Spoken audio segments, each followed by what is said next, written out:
Your belief about the path is how you're going to experience the path.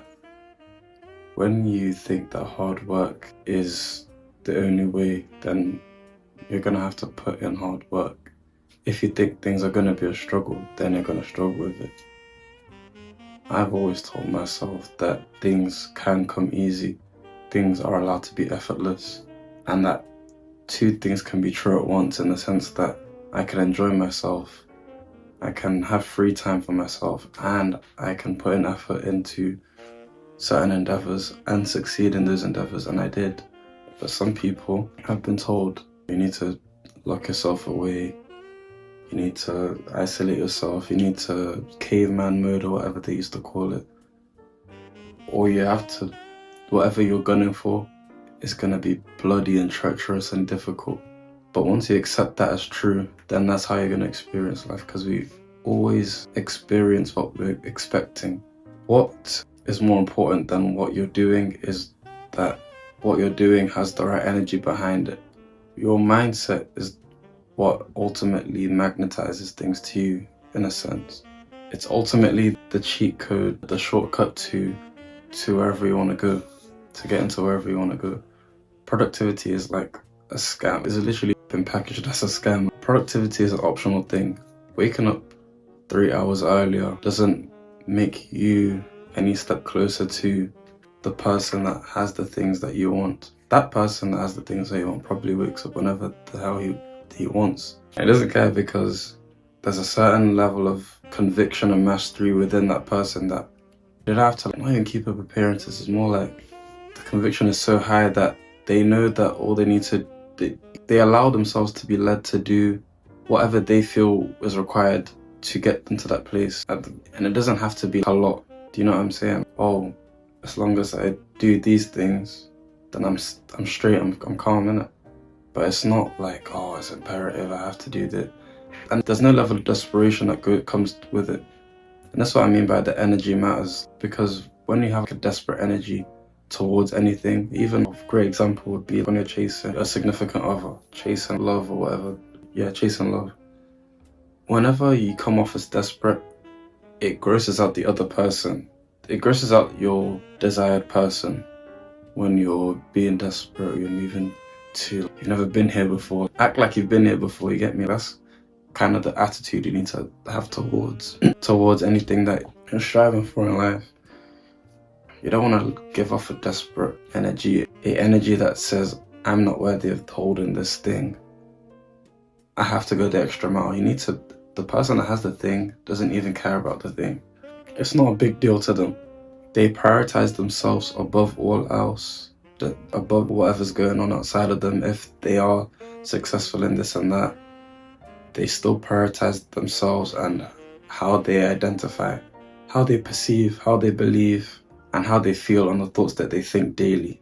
That is what they prioritize, because those are the things that you are seeking anyway. Those are the things that you're seeking when you try to be more productive, try to wake up earlier so you can work harder. You want to feel good about yourself. But when you'll notice that whenever you feel something or you start thinking something, the more you entertain that thought, the more you dwell on it, or the longer you react from that feeling, the more like things seem to come to you to make you more angry. Hence why people say, let's say something bad happens straight off as soon as they wake up.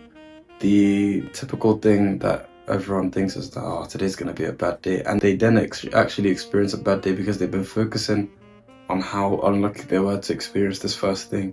You're the person that's shaping everything around you, constantly attracting things to you. And the thing is, right, things are just happening.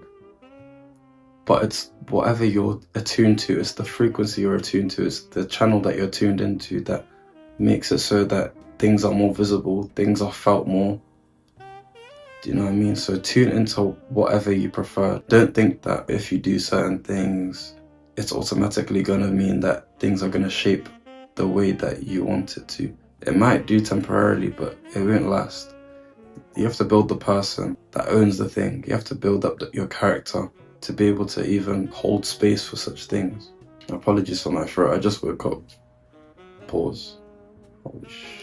What's more important than your actions is taking the actions from the right mindset so that there's a potent energy behind the action. There's a magnetic energy behind your actions. Do you know what I'm saying? You want to have that endurance. You want to have that. You want to be able to start walking and talking like the person before anything proves it to you. Whether that be through actions or through actual, metrics. You have to be the person before. The mirror's not going to smile unless you smile first. You're not going to see anything change unless you change first. So prioritize. In fact, the people that have things go their way all the time understand that it's all about being rather than what they're doing.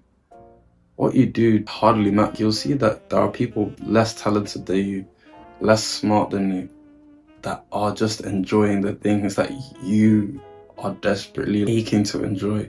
And it's because they understand that all they have to have is conviction in themselves. All they need to do is put that energy forward to the universe, to God, and it will naturally magnetize things to them. Naturally, they'll take whatever steps that they feel from, because when you're identity orientated, naturally you start to think thoughts, feel things that are congruent with that identity. And then because of that, you'll be compelled to take certain actions. Even if it's something you think is trivial, like clean my bookshelf, reorganize my wardrobe. All these things matter because you don't know the person that has these things, right? Lives a certain lifestyle, takes care of his things in certain ways, or takes care of himself in a certain way. So even if you're led to make silly purchases, do it. Literally, just follow your intuition. Some of these things are meant to help you to be more comfortable in that skin, free up space, organize things better. And then as the days, months, years go by, you'll start to see that those were necessary. And you'll appreciate that you trusted us to take these actions that came from the identity of that person, the identity of the version of yourself that has the things that you desire. So waking up at 5 a.m. will not save you. Trust me, bro. I used to do that for a year straight. No, maybe not a year straight, a couple months straight. To be fair, I wasn't led to do that in any sort of, oh, this is the cheat code way. That's just what I felt I needed at the time, because I was extremely undisciplined at the time, and I was then learning discipline through the gym, through actually studying, and then through waking up early and that. So, thanks for watching.